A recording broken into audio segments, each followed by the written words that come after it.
Hello साथियों, मैं BL लूणा मेरे यूट्यूब चैनल स्टडी टाइम में आपका हार्दिक स्वागत करता हूं। हम हिंदी साहित्य का इतिहास पढ़ रहे हैं और उस हिंदी साहित्य के इतिहास में हम जो गद्य विधाएं हैं उनके बारे में देख रहे हैं। आज हम जो निबंध है उस निबंध विधा के बारे में देखेंगे। तो अगर आप मेरे चैनल पर पहली बार आए हो तो आप मेरे चैनल को सब्सक्राइब कर ले, बेल आइकन को ऑल पे प्रेस कर ले ताकि मेरे आने वाले हर वीडियो का नोटिफिकेशन आपको मिलता रहे। दूसरी बात, जो हिंदी व्याकरण है इसके नोट्स मैंने टेलीग्राम पे अपलोड कर दिए, उसका लिंक मेरे वीडियो के डिस्क्रिप्शन बॉक्स में अगर आप लेना चाहे तो नोट्स ले सकते हो। हिंदी साहित्य का इतिहास भी कंप्लीट होने वाला है। जैसे ही ये कंप्लीट होगा इसके नोट्स भी मैं आपको टेलीग्राम पे उपलब्ध करवा दूंगा, आप ले सकते हो। अब बात करें हम निबंध विधा की, यानी निबंध विधा क्या है। तो निबंध शब्द है वो नि उपसर्ग वह बंध धातु से बना है। ये चीजें भी आपको होना जरूरी है क्योंकि हम जो हिंदी के स्टूडेंट है और हिंदी पढ़ रहे हैं तो हिंदी की बारीकी से जानकारी, जैसे आप टीचर की तैयारी कर रहे हो, आप जैसे दूसरे पोस्ट की जैसे एलडीसी हो गई, अन्य कोई हो गई जिसके अंदर हिंदी भाषा लगती है, उसकी आप तैयारी करते हो तो आपको अगर नॉर्मल अनुभव है, नॉर्मल ज्ञान है तो भी काम चलेगा। क्योंकि वहां से क्या होगा कि आप वो एग्जाम क्लियर कर लोगे, उसके बाद में आपको कहीं जरूरत नहीं पड़ेगी। परंतु अगर आप हिंदी सब्जेक्ट से हो और हिंदी से टीचर की तैयारी कर रहे हो तो आपको हिंदी का बारीकी से ज्ञान होना, हर जो हिंदी का एक एक टॉपिक है उसके बारे में अच्छे से आपको नॉलेज होना बहुत जरूरी हो जाता है। और ये नॉलेज एक दिन में नहीं आता है, आप धीरे धीरे करके एक एक टॉपिक को करके आप नियमितता बनाए रखेंगे तो आप धीरे धीरे अपने आप ही सब कुछ सही होने लगेगा। तो इसलिए जो हमारे को जैसे निबंध शब्द है तो इसके अंदर बंध है वो धातु है, क्योंकि जो क्रिया है धातु से क्रिया बनती है तो वो धातु है बंध, और उपसर्ग इसमें नहीं लगा है।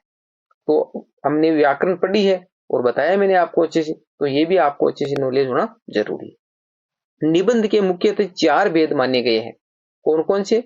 वर्णात्मक निबंध, कथात्मक या विवरणात्मक निबंध, विचारात्मक निबंध और भावात्मक निबंध। ये निबंध के 4 प्रकार है।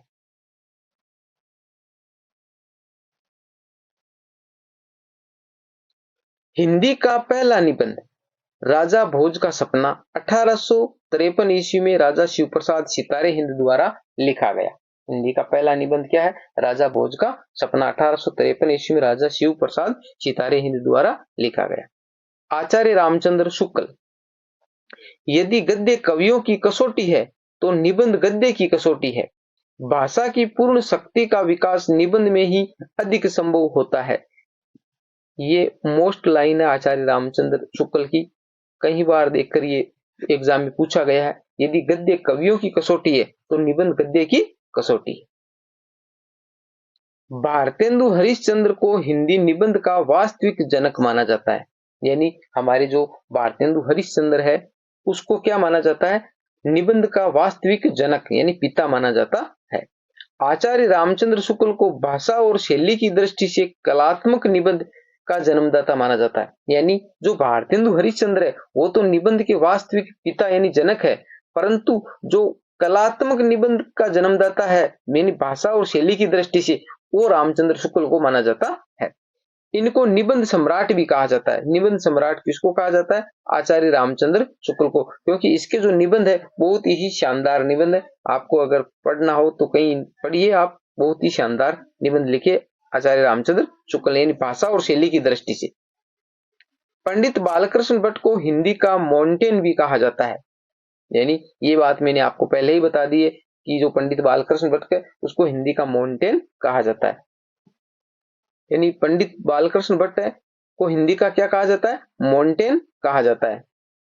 आचार्य रामचंद्र शुक्ल ने इनको हिंदी का स्टील कहा है। ये आचार्य रामचंद्र शुक्ल ने इनको क्या कहा? हिंदी का स्टील कहा है। तो हिंदी का स्टील और हिंदी का माउंटेन वो क्या है? बालकृष्ण भट्ट है। और हिंदी का एडिशन वो प्रताप नारायण मिश्र है। फ्रांसीसी रचनाकार मोंटेन को निबंध का जन्मदाता माना जाता है। यानी जो फ्रांस का निबंधकार था कौन? मोंटेन, जिसको निबंध का जन्मदाता कहा जाता है।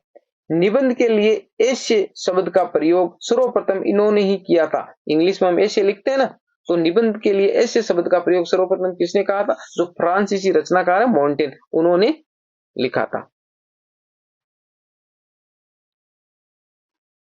जिसका अर्थ होता है प्रयास। ऐसे का मतलब होता है प्रयास। मतवाला मंडल, शिवपूजन सहाय, पांडे बेचन शर्मा उग्र एवं निराला, ये तीनों मतवाला मंडल के लेखक माने जाते हैं। यानी मतवाला, आपसे पूछा जा सकता है कि निम्न में से मतवाला मंडल में शामिल नहीं है, तो शिवपूजन सहाय, पांडे बेचन शर्मा उग्र और निराला ये तो उसमें शामिल है। ठीक है, एक नाम कोई अदर दे दीजिएगा। हिंदी निबंध इतिहास का काल विभाजन, यानी जो हिंदी निबंध है उसके इतिहास का काल का विभाजन किस प्रकार किया गया है, अलग अलग कालों में विभाजित कैसे किया है?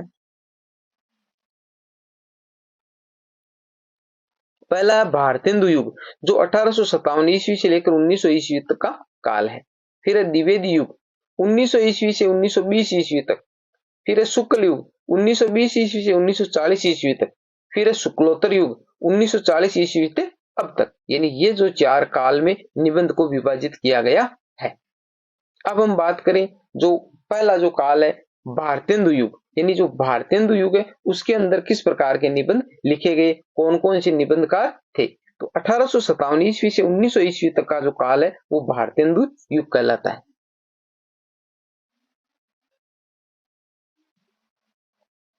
इस युग में निम्न पत्रिकाओं का योगदान महत्वपूर्ण माना जाता है, यानी कुछ जो पत्रिकाएं हैं उनका योगदान है वो महत्वपूर्ण है।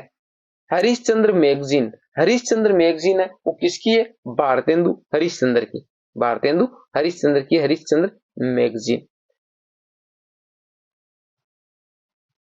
कहुआ, ऐसा मैंने आपको 68-51 इस प्रकार का एक सूत्र बताया था। क का मतलब हो गया कवि वचन सुधा, है का मतलब हो गया हरिश्चंद्र मैगजीन और वाह का मतलब हो गया बाला बोधिनी।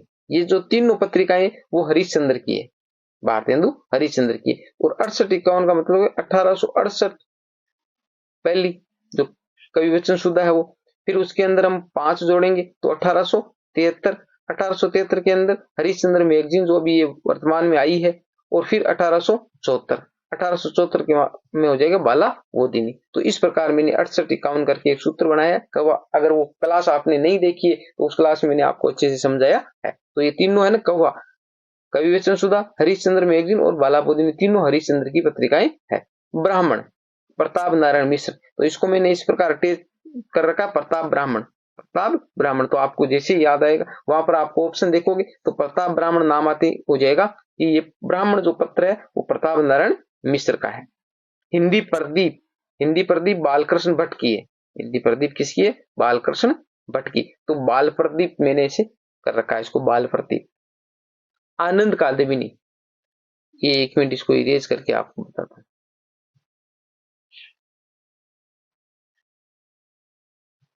आनंद कादम्बिनी का है, मैंने इसको बनाया बद्री, बद्री आना मिर्जापुर, बद्री आना मिर्जापुर 81-93, बद्री आना मिर्जापुर 81-93। अब देखिए बद्री का मतलब हो गया बद्री नारायण चौधरी, आ का मतलब हो गया आनंद कादम्बिनी और ना का मतलब हो गया नागरी नीरद। मिर्जापुर का मतलब हो गया दोनों मिर्जापुर से निकलती है। और 81-93 का मतलब 1881 के अंदर पहली है जो आनंद कादम्बिनी है और 1893 के अंदर हमारी कौन सी है? दूसरी, जो नागरी नीरद है। और फिर इसके अंदर मैंने आगे जोड़ा है मासा, बद्रियाना मिर्जापुर मासा 81-93। मासा का मतलब हो गया मासिक और साप्ताहिक, तो आनंद कादम्बिनी वो मासिक है और ये साप्ताहिक है, साप्ताहिक है। ठीक है, तो इस प्रकार आपको अटैच करके इसको याद कर लेना है। सदादर्श लाला श्रीनिवास दास, भारतेंदु ये राधाचरण गोस्वामी, यानी भारतेंदु पत्र का नाम है जो राधाचरण गोस्वामी का है। आगे देखो,